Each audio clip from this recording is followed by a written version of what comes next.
Good morning students. છેલ્લા લેક્ચરમાં વાત કર્યા પ્રમાણે આપણે ગણિતમાં એક નવું પ્રકરણ કે જે પ્રકરણ 1 એની શરૂઆતની માહિતી ભાગાકારની રીતે મેળવવાનો પ્રયત્ન કર્યો. આજે આપણે આ પ્રકરણની શરૂઆત પ્રકરણની દ્રષ્ટિએ કરીએ અને કંઈક નવું શીખવાનો કે સમજવાનો પ્રયત્ન કરીએ. એ પહેલાં ફરી તમને એક વસ્તુ રિપીટ કરી દઉં કે ભાગાકારની ક્રિયા કરીએ ત્યારે જે કંઈ શેષ વધે એનું મૂલ્ય હંમેશા ભાજક કરતાં ઓછું જોઈએ. એ શૂન્ય હોઈ શકે, શૂન્યથી મોટું હોઈ શકે, પણ ભાજક કરતાં મોટું હોઈ શકે નહીં. અને એટલે જ આપણે a બરાબર BQ પ્લસ R, જ્યાં આરની કિંમત 0 એથી મોટી પણ ભાજક b કરતાં નાની, એ આપણે પરિણામ રૂપે લખ્યું. તમને લખવાનું પણ કહ્યું, યાદ રાખવાનું પણ કહ્યું. હવે આજે આપણે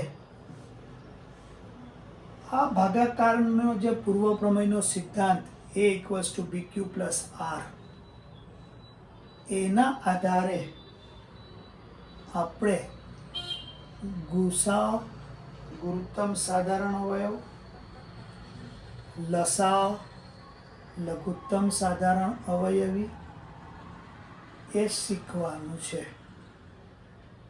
તમે નાના ધોરણમાં એટલે અગાઉના ધોરણમાં સાદી રીતે ગુસા અને લસા શોધતા શીખ્યા જ છો. એ રીત તો આપણે મગજમાં રાખવી જ પડશે. પણ અહીંયા આપણે ગુસા અને લસા કંઈક જુદી રીતે ગણવાનો પ્રયત્ન કરશું. અને એ જુદી રીતોમાં એક છે યુક્લિડની પ્રવધિની રીત અને બીજી અંકગણિતના મૂળભૂત પ્રમેયને આધારે અવયવની રીત. લસામાં પણ સાદી રીત અને અંકગણિતના મૂળભૂત પ્રમેયની રીત.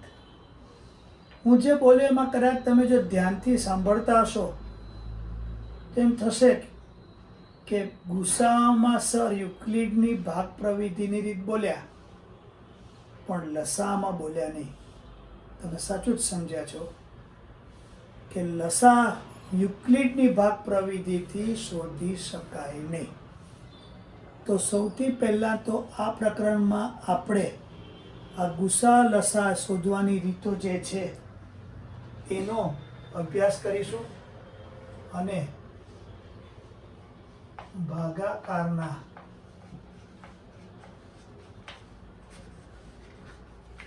પૂર્વ પ્રમેયના આધારે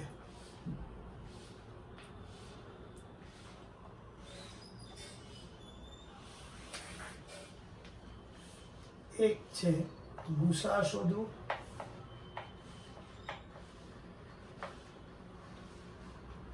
જેને GCD પણ કહેવાય,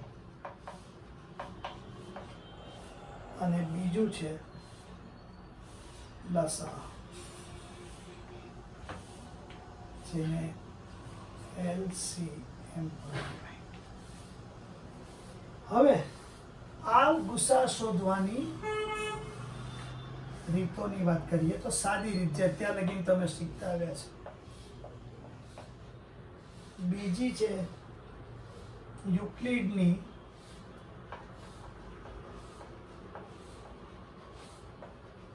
પ્રવિધિની રીત.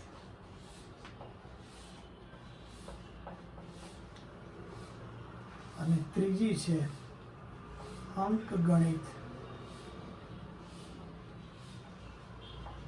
ના મૂળભૂત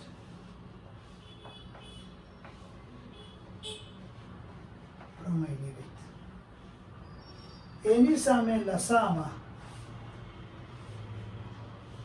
સાદી રીત જે તમે પહેલાના ધોરણોમાં શીખી ગયા છો, અને અહીંયા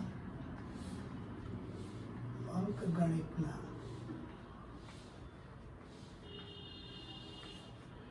મૂળભૂત પ્રમેયની રીત તમે બરાબર જોઈ શકશો કે યુક્લિડથી તમે ગુસા શોધી શકો છો, પણ યુક્લિડથી લસા નથી શોધી શકતા. સાદી રીત બધે ચાલે છે. અંકગણિતના મૂળભૂત પ્રમેયની રીતથી ગુસા પણ શોધી શકો છો, લસા પણ શોધી શકો છો, પણ એ મૂળભૂત પ્રમેયની રીત માટે આપણે એક પેલા વધારાનું કામ કરવું પડશે કે સંખ્યાને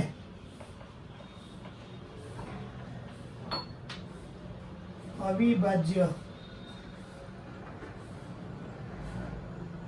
અવયવોના ગુણાકાર રૂપે દર્શાવવી. એટલે કે આ બંને રીત, અંકગણિતના મૂળભૂત પ્રમેયની રીત માટે આ પદ્ધતિ આપણને આવડે તો આ બંને રીત ખૂબ જ સહેલી પડે. તમે કહેશો કે તો પછી આ જે લખ્યું છે આમાં જ આવી જાય ને? આવી જ જાય, પણ ઘણીવાર અને ચોપડીમાં પણ આવા દાખલા પૂછે છે કે ગુણાકાર સ્વરૂપે દર્શાવો. તો આ ચાર્ટ બરાબર ધ્યાનમાં રાખજો. ફરી એકવાર રિપીટ કરું છું. ગુસા અને લસા શોધવાના છે આપણે. સાદી રીત તો બંનેમાં આવશે, અંકગણિતના મૂળભૂત પ્રમેયની રીત પણ બંનેમાં આવશે. યુક્લિડની પ્રવેધીની રીત માત્ર ને માત્ર ગુસા માટે લાગુ પડે, એ લસા માટે સહેજ પણ લાગુ પડતી નથી. આ કોષ્ટક તમે તમારી નોટમાં અચૂક લખજો.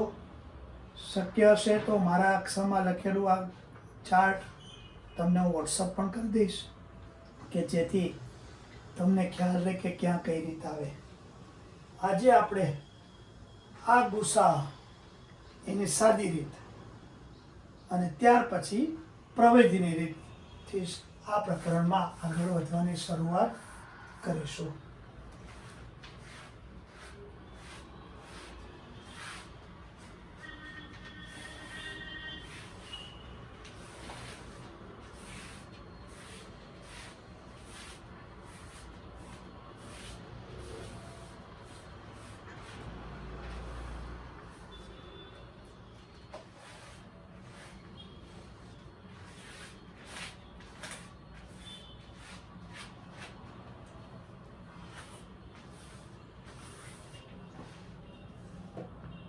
તો જુઓ, ગુસા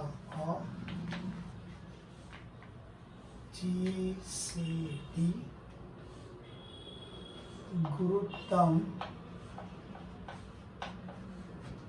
સામાન્ય અવયવ.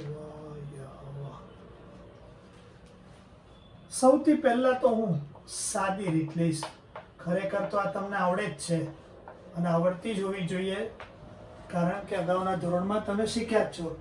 છતાં પણ થોડુંક રિવિઝન આપણે કરી લઈએ કે સાદી રીતથી ગુસા શોધવાની વાત હોય કે 8 અને 12, તો આપણે 8ના અવયવો 1 2 4 8, એટલે કે 1 ગુણ્યા 2 ની 3 ઘાત. 12 2 દુ 4 ગુણ્યા 3, 1 ગુણ્યા 2 નો વર્ગ ગુણ્યા 3. હવે તમે કહેશો કે સર તમને તો મોઢે આવડી ગયું, અમને ક્યાંથી આવડે? તો હું તમને સહેલી રીતે એક જ દાખલામાં બતાવું છું કે તમે 8માં 2 ચોકું 8, 2 દુ 4, 2 2 3 વાર 2 આવ્યા. અને આપણે નાના ધોરણમાં શીખ્યા અગાઉ પણ જ્યારે સામાન્ય અવયવ આવ્યા ત્યારે કે 1 એ દરેક સંખ્યાનો અવયવ છે. અત્યારે તો શરૂઆતમાં હું 1 લખું છું કે જેથી તમારા મગજમાં રહે કે 1ને પણ ધ્યાનમાં તો લેવો જ પડે. હવે આપણે આના પરથી ગુસા શોધીએ. તો આ બંનેમાં જે સામાન્ય હોય અને આમાં પણ 2 આવે છે પણ એની ઓછી ઘાત, એ તમારો ગુસા થાય. એટલે 1 × 4 = 4. 12 માટે પણ તમે આવું કરી શકશો. 2 × 6 = 12, 2 × 3 = 6, 3 × 1 = 3. તો ગુસામાં જે સામાન્ય આધાર હોય બંનેમાં 3 હોય તો 3માં એની ઓછામાં ઓછી ઘાત લઈએ. અહીંયા 1ની 1 ઘાત, 1ની 1 ઘાત માટે 1 લખ્યું. 2નો ઘન ને 2નો વર્ગ, ઓછી ઘાત વર્ગ છે માટે 2નો વર્ગ. તો આ તમારો ગુસાનો જવાબ થયો. આવો જ દાખલો આપણે કરીએ 24 અને 36.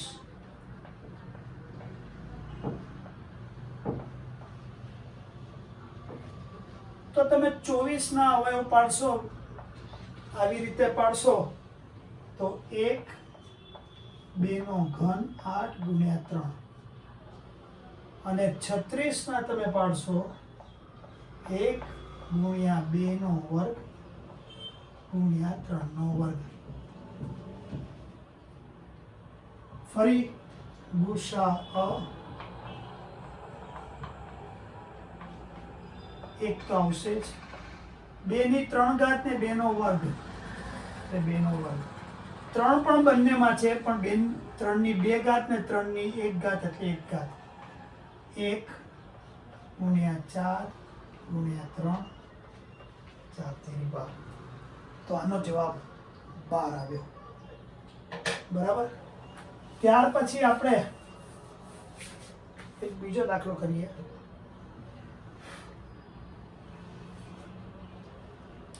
5 અને 7.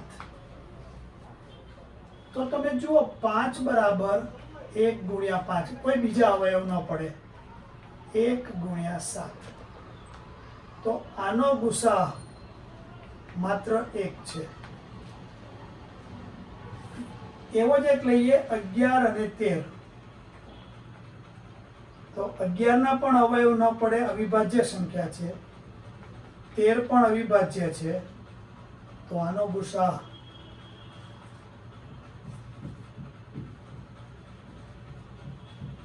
1. હવે આ 2 દાખલા પરથી તમે જુઓ કે આ બંનેમાં તો જવાબ 1 જ આવ્યો. અહીંયા જુદા જુદા આવ્યા. કેમ? આ વિભાજ્ય સંખ્યાઓ છે, આ અવિભાજ્ય સંખ્યાઓ છે. તો જ્યારે પણ 2 અવિભાજ્ય સંખ્યાઓનો ગુસા શોધવામાં આવે, પછી આ સંખ્યા ગમે એટલી મોટી કેમ ના આપી હોય, એનો ગુસા હંમેશા 1 જ આવે.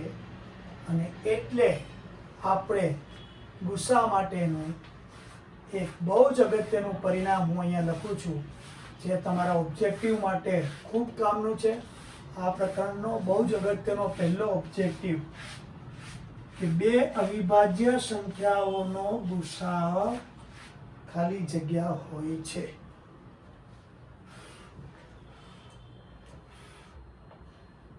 બે અવિભાજ્ય સંખ્યાઓનો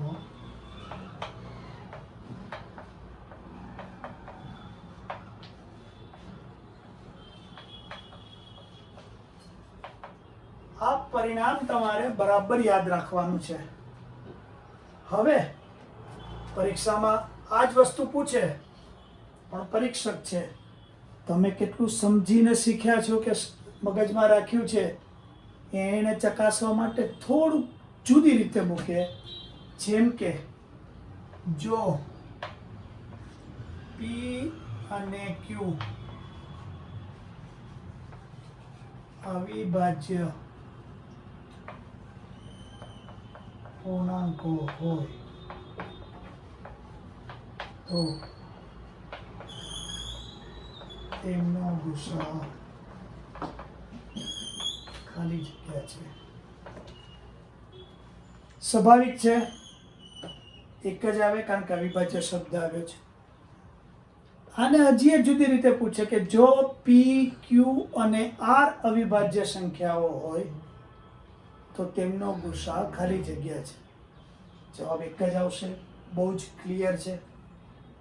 તો આ રીતે તમે સાદી રીતથી ગુસાઅ શોધવાનું શીખ્યા જ છો. પણ હજી આપણે એકાદ બે દાખલા ચલ લઈને કરીએ, અજ્ઞાત સંખ્યાને લઈને કરીએ, તો પણ તમને ખ્યાલ આવે કે આપણી રીત તો આ જ રહેવાની છે, કોઈ ફેરફાર થવાનો નથી.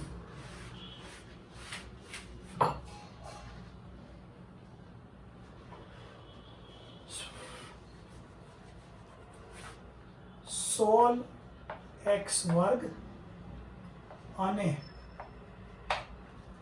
32 એક્સ 5 તો પહેલા તો હું 16 એક્સ વર્ગને અવયવ રૂપે લખું તો 1 2 ની 4 ઘાત એક્સ વર્ગ અને 32 એક્સ 5 ઘાત 1 ગુણ્યા 2 ની 5 ઘાત ગુણ્યા 5 ઘાત. તમારા ગુસાઅ માટે એક તો આવશે જ.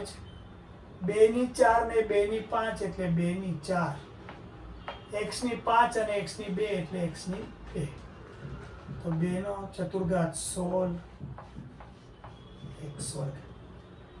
એટલે મારો કહેવાનો મતલબ એક જ છે કે ગુસાઅ શોધવા માટેની જો સાદી રીતનો ઉપયોગ કરીએ તો અવયવોને ઘાત સ્વરૂપે દર્શાવવા અને ઓછામાં ઓછી ઘાત લેવી, પણ ક્યારે? બંનેમાં જે આધાર સામાન્ય હોય એની ઓછામાં ઓછી ઘાતથી એ આધાર મૂકવો. એવા જેટલા સામાન્ય આધાર નીકળતા હોય એ બધાનો ગુણાકાર કરવો અને તમારે ગુસાઅ શોધવો. હવે આવી જ રીતે આપણે બીજો એક દાખલો કરીએ.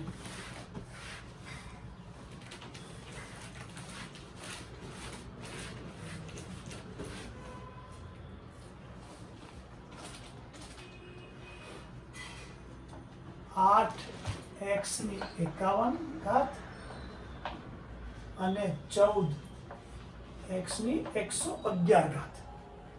ઓહો કેટલી બધી ઘાત, કઈ રીતે ગણવું? પણ આપણે તો આપણી જ રીત પકડી રાખવાની. 8 એટલે 1 ગુણ્યા 2 નો ઘન ગુણ્યા x ની 51, 14 x ની 111 ઘાત 1 ગુણ્યા 2 ગુણ્યા 7 ગુણ્યા x ની 111 ઘાત. એક તો આવશે જ ગુસાઅમાં. 2 અને 2 નો ઘન એટલે 2, 7 અહીંયા છે પણ અહીંયા નથી, નહીં આવે. આમાંથી ઓછામાં ઓછી ઘાત 51 એટલે કે 2x ની 51 ઘાત એ તમારો ગુસાઅ થયો. તો મોટી સંખ્યા આવે તો પણ ગભરાતા નહીં.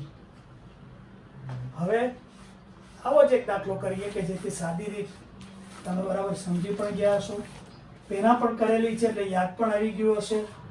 એટલે આમાં પછી આપણે કંઈ બહુ વધારે સમય બગાડવાનો આવશે નહીં. આપણા માટે તો અગત્યની રીત છે યુક્લિડની ભાગ પ્રવૃત્તિ, એના ઉપર આપણે વધારેમાં વધારે ધ્યાન આપશું. છતાં પણ આ એક દાખલો સરસ છે, ગુસાઅ શોધવાનો જ.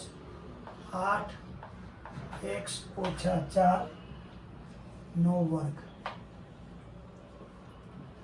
12x ઓછા 4 5 ઘાત અને 16x ઓછા 4 ઘાત. દાખલો જોઈને તો એમ લાગે કે આનું પાછું વિસ્તરણ કરવું પડશે ને કઈ રીતે ને શું કરીશું, પણ કંઈ જ કરવાની જરૂર નહીં પડે. આનો અર્થ આપણે લખી નાખીએ 1 × 2 નો ઘન, કાઉન્સ બધે સરખા છે માટે એમને જ હું રાખીશ, વર્ગ. 12 2 નો વર્ગ ગુણ્યા 3 ગુણ્યા x - 4 ની 5 ઘાત અને 16 x - 4 નો ઘન. 1 × 2 = 4 × 8 = 16 ગુણ્યા x - 4 નો ઘન. ગુસાઅ માટે એક તો આવશે જ, 2 નો ઘન, 2 નો વર્ગ ને 2 ની ચતુર્ઘાત એટલે ઓછામાં ઓછી ઘાત 2 નો વર્ગ, અને કાઉન્સ તો સામાન્ય x - 4 છે, 2, 5 અને 3 ઓછામાં ઓછી ઘાત 2. તો આ તમારો 2 નો વર્ગ 4 x - 4 નો વર્ગ, આ તમારો જવાબ થયો. મને આશા છે કે તમને આ દાખલામાં કંઈ બહુ વાંધો આવશે નહીં. હું તમને હોમવર્કમાં એકાદ દાખલો આપું અને તમે તમારી રીતે પ્રયત્ન કરજો કે જેથી સાદી રીત મોઢે થઈ જાય, અવયવ પાડતા આવડે, આગળ ઉપર આપણને કામમાં જ આવવાનું છે તો અવયવ પણ પાછા તાજા થઈ જાય. તો સાદી રીતે તમારે ગુસાઅ શોધવાનો છે.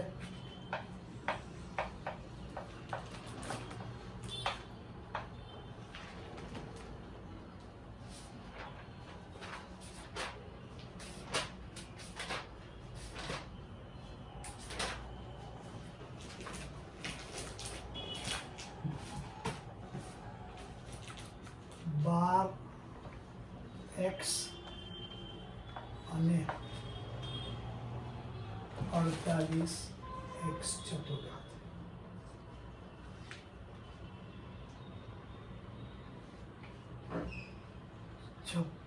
y વર્ગ અને 72y, 3, 12, 24, 36, 4, 21x પંચઘાત, 36x અને 42x ની 8 ઘાત. તો તમે જુઓ કે અહીંયા બબ્બે પદ છે, અહીંયા મેં 3 કર્યા છે.